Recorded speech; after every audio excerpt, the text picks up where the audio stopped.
Hello guys, मैं सूरज राज अपने YouTube channel paper hacker में आपका स्वागत करता हूं दोस्तों। और आज की जो वीडियो रहने वाली है, जो भी बीकॉम फर्स्ट ईयर में है, याद सुन लो, कान खोल के सुन लो।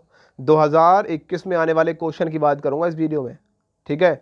और इन क्वेश्चनों के अलावा आप कुछ और याद करके मत जाना। यदि आप यूपी से हो, यूके से हो, बिहार से हो और एमपी से हो, तो जितने 4 स्टेट की बात कर रहा हूँ, चारों स्टेट का एक सिलेबस है। और जो जो क्वेश्चन बता रहा हूँ, इन क्वेश्चनों पर टिक लगा लो अपने बुक में। समझ रहे हो? जो भी जिस चीज से तैयारी कर रहे हो, गैस पेपर से तैयारी कर रहे हो, क्वेश्चन बैंक से तैयारी कर रहे हो, या किसी चीज से भी कर रहे हो, मुझे बतानी है आप किससे तैयारी कर रहे हो। लेकिन उसमें जो क्वेश्चन मैं आप बता रहा हूं, इस वीडियो में 1819 क्वेश्चन की बात करूंगा। और 1819 क्वेश्चन याद करके आप ला सकते हैं 85% प्लस। जानते हैं? 85% प्लस, जी हाँ, 85% प्लस आपका एग्जाम में आने वाला है। एक बार एग्जाम देने के बाद तुरंत जो क्वेश्चन बता रहा हूं सारे देख लेना आपके सामने। जैसे ही आप देखे जाओगे पेपर, और आपके सामने सारे वही क्वेश्चन पेपर में छपे होंगे, आप हैरान मान जाओगे। समझ रहे हो मेरी बात को? तो आज का जो पेपर है वो बिजनेस इकोनॉमिक्स की बात करूंगा, जिसे हम व्यावसायिक अर्थशास्त्र कहते हैं। और बीकॉम फर्स्ट ईयर वालों, याद रखना, जो बोल रहा हूं वो कान खोल के सुन लो। इन क्वेश्चनों के अलावा कुछ और याद नहीं करना है। मैं आपसे वादा करता हूं कि आपको फेल नहीं होने दूंगा। और आपका भाई बहन high school, inter, BA, BSc, BCom कुछ भी कर रहा है, समझ रहे हो, तो उन्हें बता दो पेपर हैकर यूट्यूब चैनल के बारे में। और इस वीडियो को आप बीकॉम पेपर हैकर पर देख रहे हैं। किस पर देख रहे हैं? बीकॉम पेपर हैकर पर। तो सब्सक्राइब करो फटाफट। और एक पेपर हैकर यूट्यूब चैनल है, उसको भी जाके सब्सक्राइब कर लो फटाफट, ठीक है। और लिंक डिस्क्रिप्शन में मिल जाएगा, सारे चैनलों का लिंक डिस्क्रिप्शन में मिल जाएगा। जाओ चैनल को सब्सक्राइब करो, बेल आइकन को प्रेस करो, दोस्तों को शेयर करो, ठीक है। चलो पहले क्वेश्चन पे टिक लगा लो फटाफट। पहला क्वेश्चन है व्यावसायिक अर्थशास्त्र, जिसे हम बिजनेस इकोनॉमिक्स को मतलब कह सकते हैं कि अर्थशास्त्र को से क्या समझते हैं। तो मतलब कि जो बिजनेस इकोनॉमिक्स है उसकी परिभाषा आपको पता होनी चाहिए। ये बिजनेस इकोनॉमिक्स होता क्या है और उसकी विशेषताएं क्या होती है। क्या होती हैं विशेषताएं? उसके महत्व क्या होते हैं? बिजनेस इकोनॉमिक्स के मतलब व्यावसायिक अर्थशास्त्र के महत्व क्या है वो बताना है। उसके बाद में आपको दूसरे क्वेश्चन पे टिक लगाना है। एक अर्थव्यवस्था है, क्या है? एक अर्थव्यवस्था है मतलब क्या है? आपको यह बताना है कि एक अर्थव्यवस्था के बारे में आपको पता होना चाहिए कि एक अर्थव्यवस्था कहते किसे हैं, मतलब क्या होती है, और उसकी क्या आधारभूत समस्याएं कौन कौन सी है। कोई आधारभूत समस्याओं के बारे में बताना है। कोई समस्याएं तो होंगी, तो उनकी आधारभूत समस्याओं के बारे में याद करके जाना है। नेक्स्ट क्वेश्चन आता है सूक्ष्म और व्यापक अर्थशास्त्र की परिभाषा। जी हाँ, सूक्ष्म और व्यापक अर्थशास्त्र किसे कहते हैं, उसकी परिभाषा और उसकी विशेषता को आपको याद कर लेना है। क्या कर लेना है? उसकी विशेषता और उसकी परिभाषा को याद कर लेना है। नेक्स्ट क्वेश्चन है मांग की परिभाषा।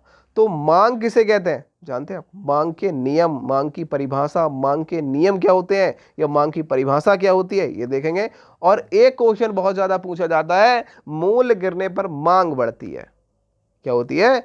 यदि हम किसी भी चीज के दाम को कम कर दें, कहते हैं ना, हम बाजार में सब्जी बेच रहे हैं और एक बंदा दूसरा बंदा है कि 10 रुपए में 5 किलो, 10 रुपए में 5 किलो, 10 रुपए में 5 किलो, और सब बेच रहे हैं भाई 5 रुपए में 1 किलो, तो कौन जाएगा? आप कहोगे भाई 10 रुपए में 5 किलो लेंगे यार, 5 रुपए में 1 किलो कौन लेगा? तो जब होती है, जब मूल हमारे बढ़ते हैं ना, कह सकते हैं जब मूल गिरते हैं तो मांग बढ़ती है, और मूल बढ़ते हैं तो मांग क्या होती है? घटती है। हम ज्यादा महंगी सौदा को बेचेंगे तो कौन आएगा? बहुत कम लोग लेने आएंगे। समझ रहे हैं? तो वो उसकी क्या करना है आपको? व्याख्या करते नहीं है भाई। क्वेश्चन पूछा जाता है आपसे कि मांग गिरने पर, देखिए, मूल गिरने पर मांग बढ़ती है और मूल बढ़ने पर मांग क्या होती है? घटती है। इसकी व्याख्या करो, ऐसे क्वेश्चन पूछेगा आपसे, और आपको इसको क्या करना है? अच्छे तरीके से करके आना है। नेक्स्ट क्वेश्चन को याद रखेंगे कि मांग की जो कह सकते हैं, यहां देखिए, मांग की जो आय लोच है वो क्या होती है, साथ ही साथ उस आय लोच के प्रकार कितने होते हैं, और उस उत्पत्ति जो ह्रास नियम है, उत्पत्ति ह्रास नियम, इस मोस्ट इंपोर्टेंट है एग्जाम 2021 के लिए, याद कर लेना। फिर मत कहना मुझसे कि भाई क्या हुआ ये सर, मुझे याद नहीं था। सारे याद करके आना जो क्वेश्चन ले बता रहा हूं, और बाकी छोड़ दो, सब बता रहा हूं कुछ मत पढ़ो, यही पढ़ लो। यूपी से हो, यूके से हो, राजस्थान से हो, राजस्थान वालों को छोड़ के, यार राजस्थान का नहीं पड़ेगा कोई, राजस्थान का बहुत अलग सिलेबस है। बिहार से हो, एमपी से हो तो ठीक है। नेक्स्ट क्वेश्चन को देखो, तालिका की सहायता से क्या बताना है आपको? क्या एक तालिका बनानी है। अब तालिका कैसे बनाओ? किताब में, कॉपी में अपने जो लिख के आओगे, उसमें एक पेज में क्या करना है, 3 हिस्से में डिवाइड कर देना एक पेज को। पहले में यहां लिखोगे कुल आय, देखो यहां लिखा है कुल आय, औसत और सीमांत आय।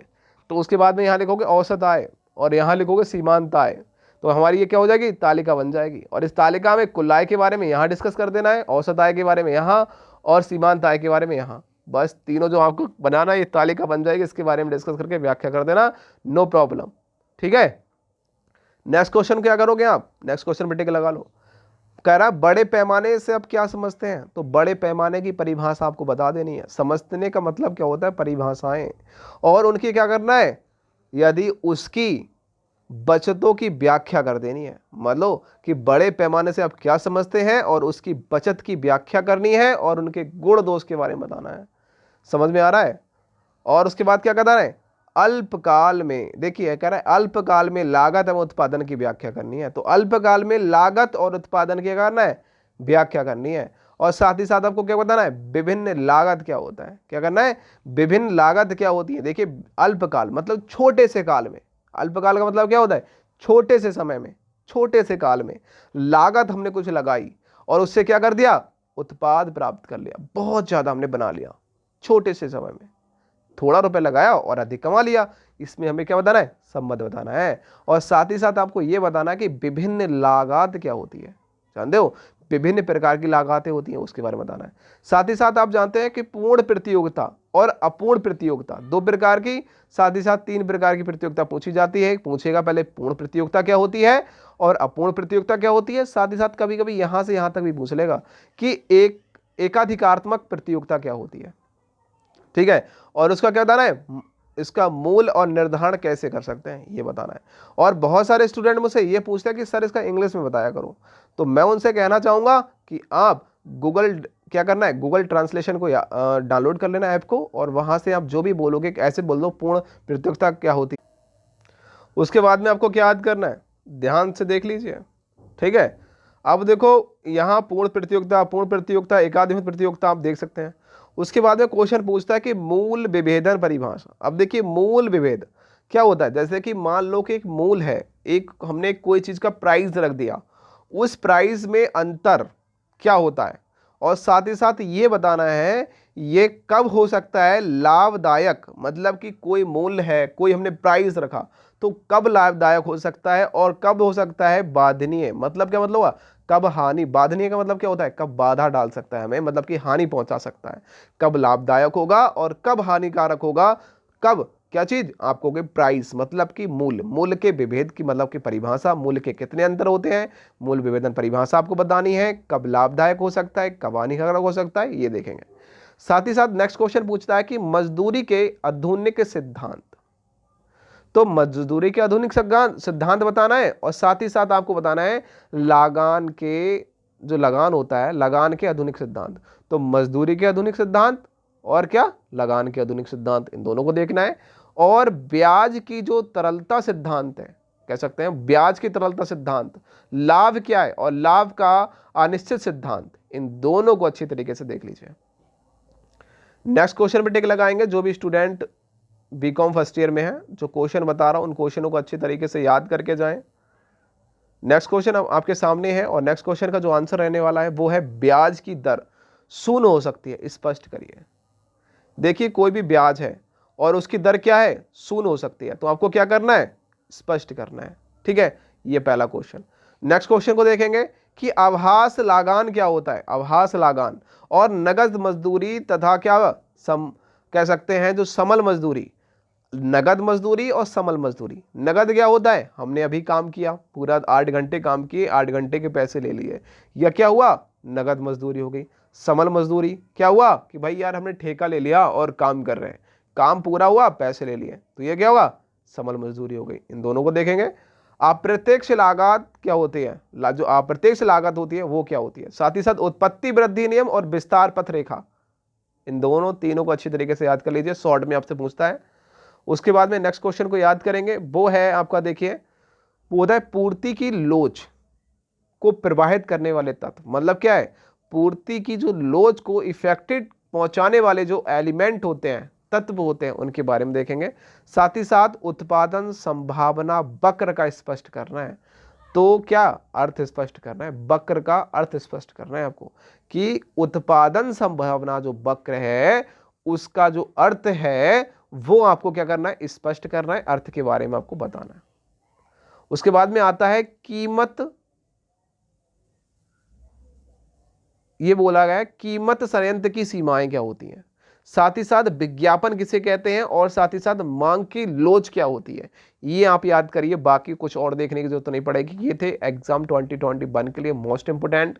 और नेक्स्ट वीडियो में मैं आपको देखिए लेने वाला हूं आपको बीकॉम फर्स्ट ईयर वालों का ही व्यावसायिक पर्यावरण जिसे कहा जाता है। तो मैं देखूंगा नेक्स्ट वीडियो में इस पेपर को, और 2021 में आने वाले क्वेश्चन को मैं बता चुका हूं।